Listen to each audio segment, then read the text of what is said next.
Magandang araw mga kaibigan. Bigyan natin ng reaksyon itong Facebook Reel posted by Cielo Gloria. Title is Sunog si Auntie Claire kay Miss Eden. Si Miss Eden, I think Santos. Ito po yung napakatalino, napakatapang na reporter ng Net25 na palaging nagbibigay ng mahihirap na tanong kay Auntie Claire. So ito, medyo nahirapan sagutin ni Auntie Claire itong tanong na ito. Kasi tungkol ito sa pahayag ni Auntie Claire sa kanyang vlog na napapagkamalan na parang ganun na rin ang posisyon ng palasyo. Okay? So pakinggan natin. Press briefing.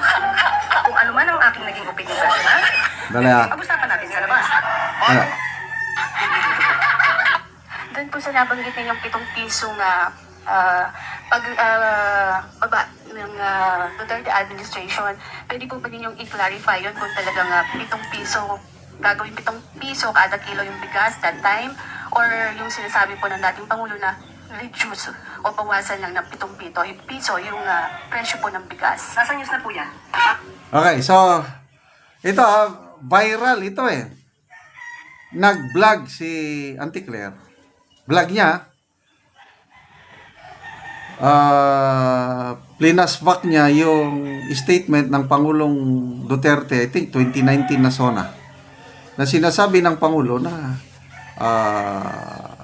ipasa ng mga kongresista yung urgent bill, yung rice tariffication law para ma-reduce reduce the price of rice up to 7 pesos. Reduce. Nako, ang banat ni Attorney Claire, Auntie Claire, is nangako daw si Pangulong Duterte na gagawin niyang 7 pesos per kilo ang bigas nung kapanahunan niya. Yun ang kanyang birada. So ito ang tanong ng reporter. Ano po yung po ang news patungkol po dyan? So, malinaw po na reduce po yung nabanggit. Pero kung sabi ninyo sa inyong vlog po ba yun na whatever, yung 7 piso, sabi niyo pangako 7 piso at parang sort of ganun. Pwede po ba ninawin lang natin yan para hindi naman na pagmula ng fake news? Sa vlog po ba? Nakita na panood po sa Hindi po yata yun nabanggit sa press briefing. hindi po sa press briefing. Sa vlog. Parang you're talking na pinapakita niyo pa yung SONA something ni PRRD. Para lang po magkaroon ng sa halip Hindi na... po yung pahayag ng Pangulo.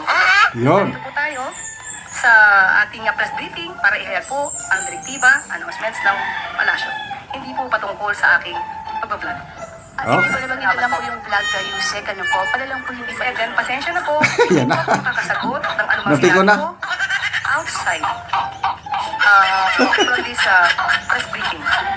Kung ano man ang aking naging opinion personal, pag-usapan natin sa labas at hindi dito po. Kasi po parang makaka-apekto rin po dun sa mga Makulit. na medyo iba yung Opo, nabanggit. Miss Eden, kung ano po ang inyong Makulit. pakay patungkol po dito, inuulit ko po. Ang aking pag-vlog ay wala pong kinalaman ang palasyo, ang Pangulo at ang gobyerno. Yan na. So, yan na.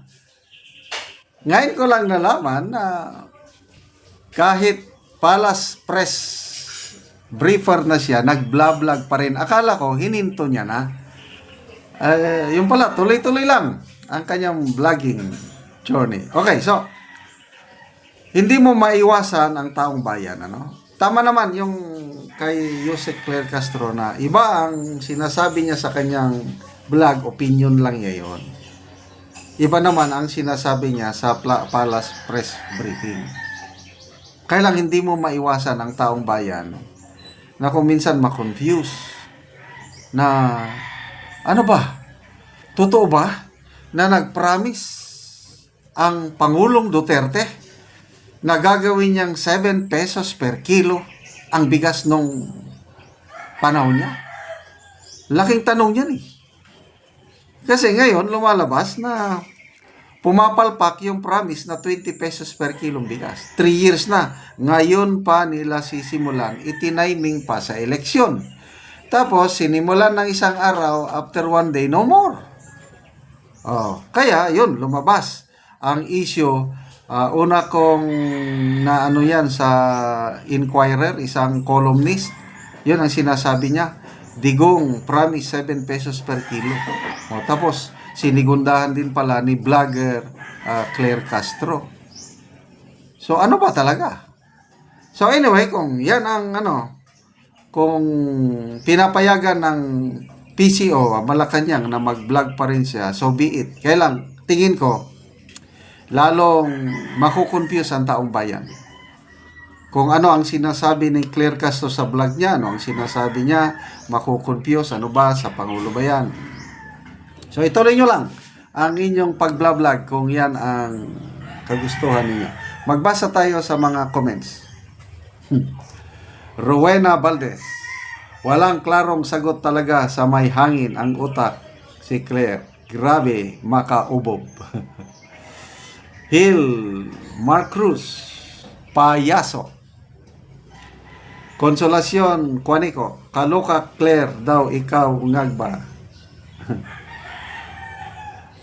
Mayone Botardo, unclear si Ante Claire. Alfredo Albania, more talk, more mistake.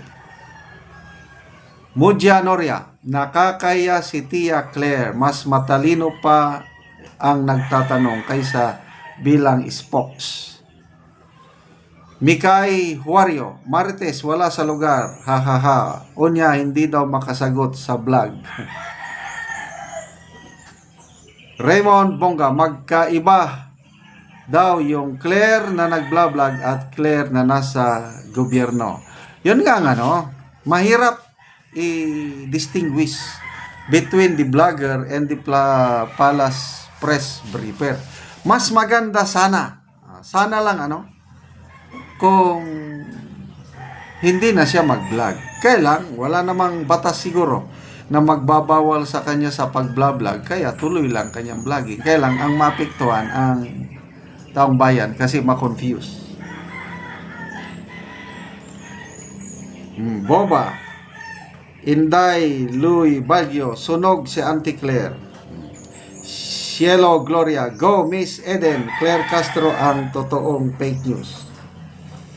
Lenny Pitaw, magaling talagang lumihis ng istorya si Castro na Claire. Marunong. Nakakabisit, ginawang Tanji ang Pilipino. In fairness kay Yusek Claire Castro, marunong talaga siyang sumagot. Bagay na bagay sa kanyang posisyon yan. Kaya palaging Duterte, lihis, Duterte lahat, papuntang Duterte ang sisi.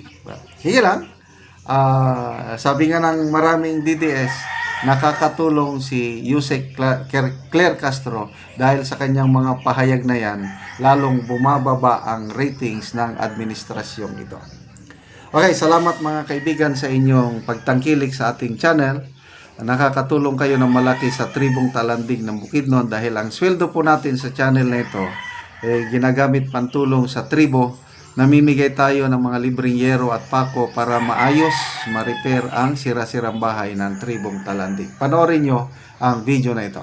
Una ni ang natagaan na mo og pero og karon ako silang bisitaon sa ilang bagong balay. Ayo!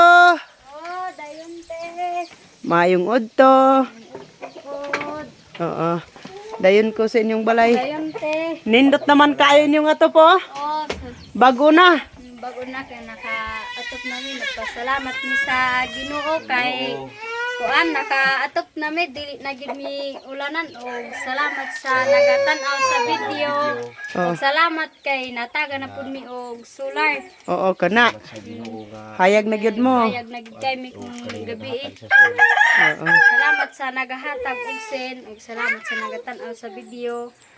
Og salamat pod sa nagatabang sa mua. Salamat sa hero nga naghatag sa mua. Salamat sa nyabang naghatag sa amoa og salamat sa sinyo naghatag sa amoa kay nakatok na gid mi mayong masin. Salamat sa hero nga niabot ni sa amoa nakagaan mig suga, nakagaan mig sin.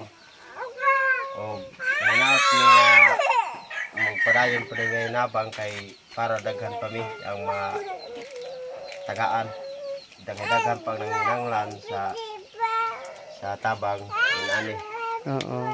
Salamat kayo. Salamat kayo sa Ginoo. Oo, sige. Salamat. Salamat sa Ginoo gyud kaayo nga nakatok na gyud mi dili na ni ulanan. Sige, sige.